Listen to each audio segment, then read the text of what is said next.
Ils ont tout fait pour briser son âme.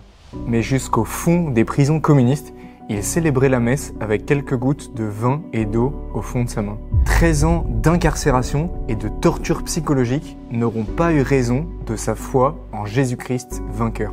Sometimes it's very hard, but always there is hope. Dans cette vidéo, on va découvrir comment un seul homme a eu affaire à la CIA, à Jean-Paul II, à la bataille de Dien Bien Phu et comment il a arnaqué des policiers communistes en leur faisant chanter le Salve Regina. On va découvrir ce qu'il a emmené à Rome, où il aurait pu devenir pape si un événement soudain n'avait pas eu lieu. Voici l'histoire intégrale du vénérable cardinal Van Chuan.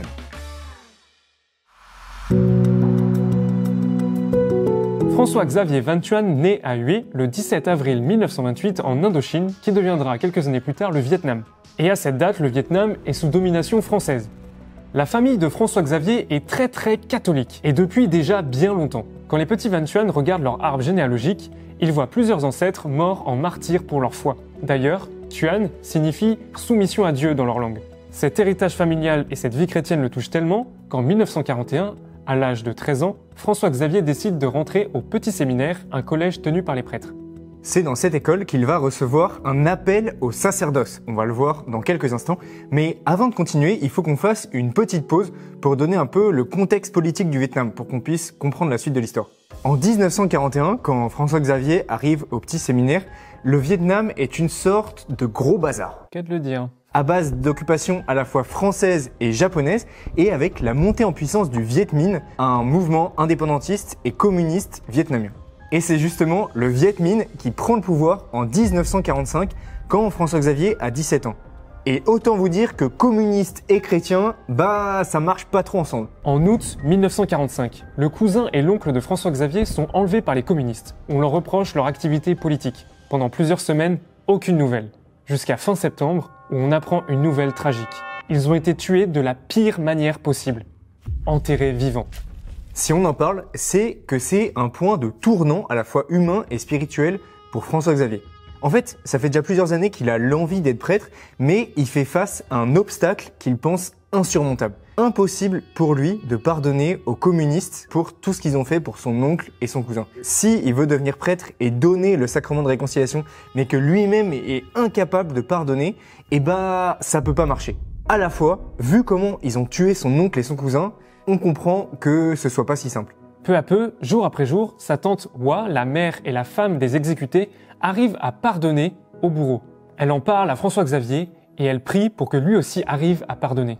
Et dans sa prière, justement, François-Xavier entend Jésus lui dire « Le pardon n'est pas une option ». Cette phrase va tout changer dans la vie de François-Xavier. Si c'est Jésus qui lui demande directement de pardonner, alors oui, il va le faire. François-Xavier pardonne au bourreau. Et en 1953, à l'âge de 25 ans, François-Xavier est enfin ordonné pour le sacerdoce, pour le vicariat apostolique d'Hue dans le centre du Vietnam. Oui, parce que c'est... Oui. Et quelques mois plus tard, la France est contrainte de quitter totalement le Vietnam après le massacre de la bataille de Dien Bien Phu. Les Français partis, François-Xavier espère en avoir définitivement fini avec les histoires politiques de sa famille. Mais c'est très loin d'être la fin de l'histoire, il va pas du tout pouvoir mener sa vie de prêtre tranquillement comme il l'espérait. Rapidement après son ordination, François-Xavier prend l'avion pour Rome pour continuer ses études. Et en 1957, en pèlerinage à Lourdes, François-Xavier va entendre des paroles de la Vierge, les mêmes qu'elle avait dites à Bernadette Soubirous. « Je ne te promets pas la joie sur la terre, mais l'adversité et la souffrance. » Ces paroles sont comme prémonitoires pour la suite. Si vous avez l'impression que François-Xavier a déjà une vie compliquée, vous n'êtes pas au bout de vos surprises. Parce que quand on voit la suite, on se rend compte que ce qu'il vient de vivre, c'était juste un échauffement. L'histoire du Vietnam et celle de Van Chuan vont rester liées et même imbriquées de très près. Quand François-Xavier prend l'avion de Rome pour rentrer au Vietnam, il y a une toute nouvelle donne politique. Au nord, c'est un gouvernement communiste anti-chrétien et au sud, un gouvernement vietnamien mais soutenu par les États-Unis. Les communistes du Nord détestent l'Église catholique pour deux raisons principales. Le catholicisme est associé à la colonisation française. Il y a beaucoup d'évêques français au Vietnam, notamment celui qui a ordonné François-Xavier par exemple. Deuxièmement, l'Église est écoutée un peu partout dans le pays, ce qui en fait un fort contre-pouvoir face au communisme. Si on revient dans le sud, figurez-vous que l'oncle de Van Thuan, Diem, est le président du Vietnam Sud. Mais il est assassiné quelques années plus tard par des putschistes soutenus par la CIA. L'implication politique et le poids que sa famille a dans tous les événements devient ultra inflammable pour François Xavier.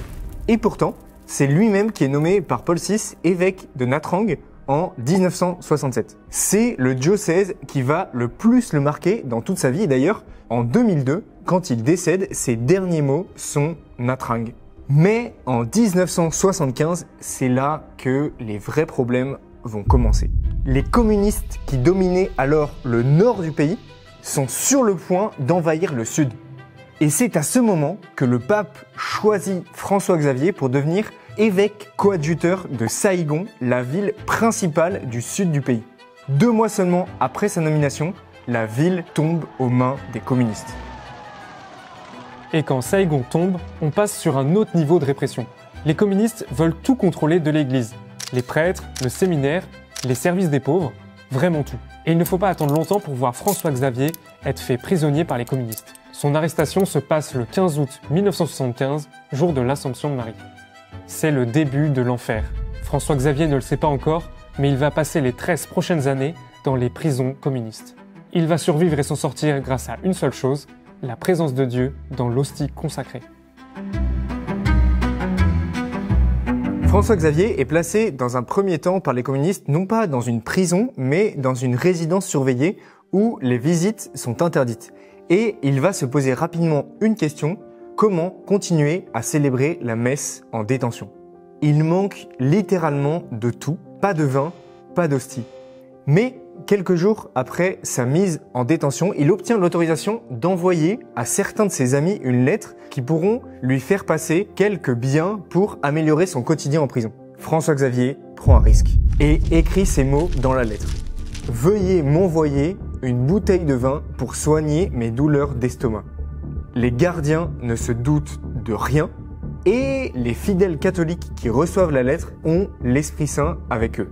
Ils sont pas très fut parce que du vin pour guérir des maux d'estomac, je sais pas si c'est très conseillé. Et quelques jours plus tard, le gardien de la prison toque à sa chambre et lui donne une bouteille de vin avec une étiquette « Médicament pour l'estomac ». Lui savait bien qu'il allait utiliser cette bouteille pour célébrer sa messe. Et avec ça, les fidèles lui font passer aussi des hosties cachées dans une lampe de poche hermétique. Et à partir de là, chaque jour, dans le secret de sa cellule, Van Thuan mettait dans sa main 3 gouttes d'eau, une de vin et un fragment d'hostie, et il célébrait la messe. Ses mains devenaient son autel, sa prison devenait son église, et derrière les barreaux, le Christ continuait d'être présent. On va continuer l'histoire de Van Thuan, mais petite insert pour insister sur une chose. Encore aujourd'hui, en 2025, il y a des chrétiens et des églises qui sont emprisonnés et martyrisés pour leur foi. Que ce soit en Inde, au Nigeria ou un peu partout ailleurs, on compte vraiment sur vos prières pour nos frères et sœurs chrétiens qui ne peuvent pas vivre leur foi librement.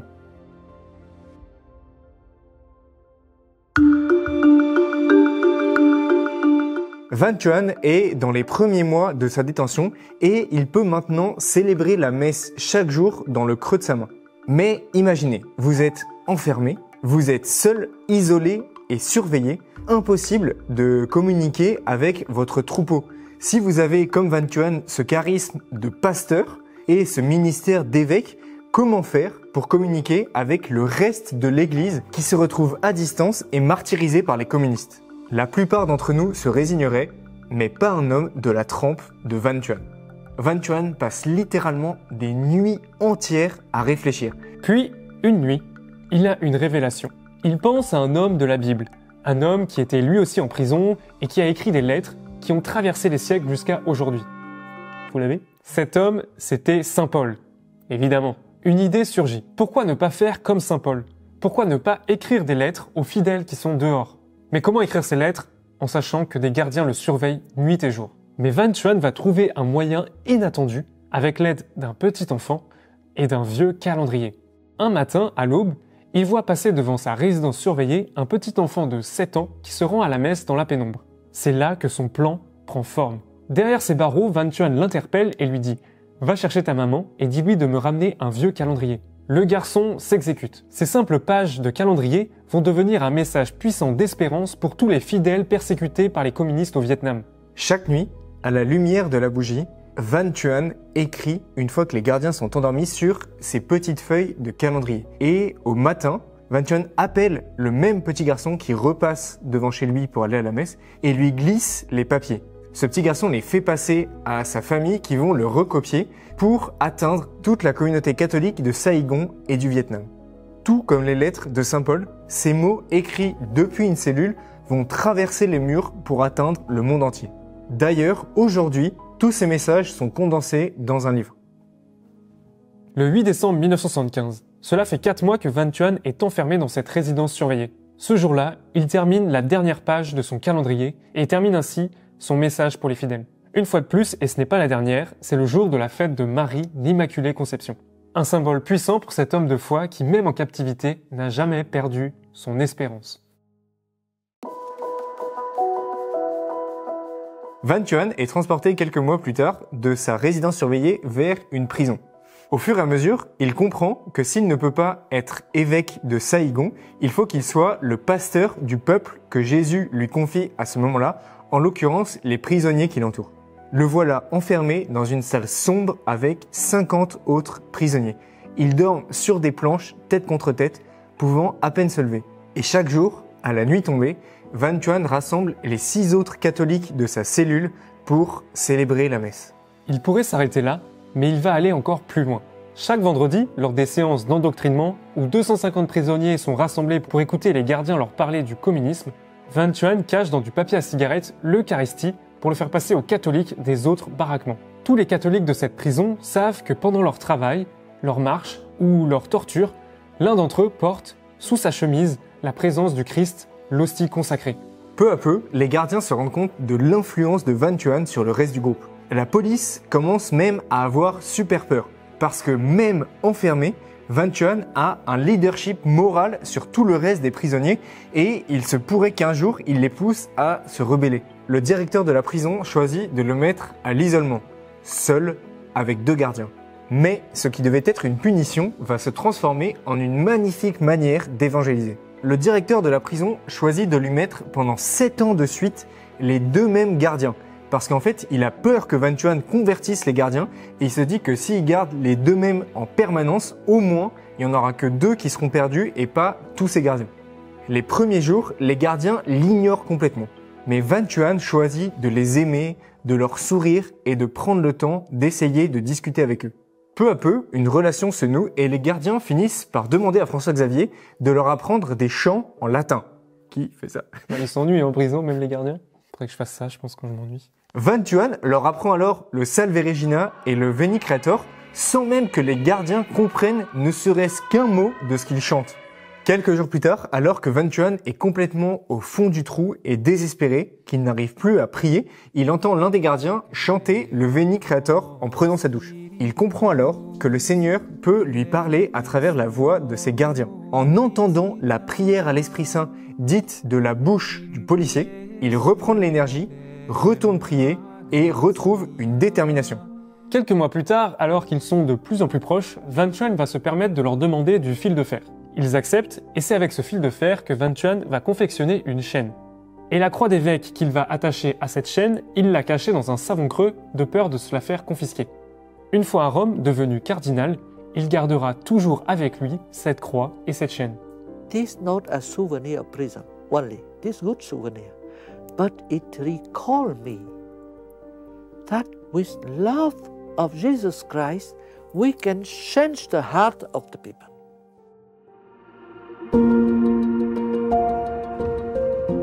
Chaque jour est le même. Isolation, surveillance, silence. En dehors des gardiens qui sont devenus de plus en plus sympas avec lui, ces journées sont d'une monotonie harassante. Mais un jour, quelque chose d'inattendu se produit. Van Thuan entend le téléphone des gardiens sonner. Ce n'est pas lui qui répond, mais il a un pressentiment. 5 minutes plus tard, le gardien entre dans sa cellule et lui dit « Monsieur Van Thuan, préparez-vous, habillez-vous bien, on va voir le patron. » Et voilà qu'il se retrouve face au ministre de la police communiste. Et cet homme lui pose une question qui lui prend de court. « Quel est votre désir ?» Sans hésitation, Van Thuan répond Liberty. When? today. Surprise. Le ministre accepte. Ce jour-là, c'était le 21 novembre 1991, le jour de la présentation de Marie au temple. Une fois de plus, la Vierge Marie prenait soin de Van Tuan. T'imagines, C'est franchement, ouf. après 13 ans, mec. À mon avis, à toutes les fêtes de Marie, il attendait qu'il se passe quelque chose.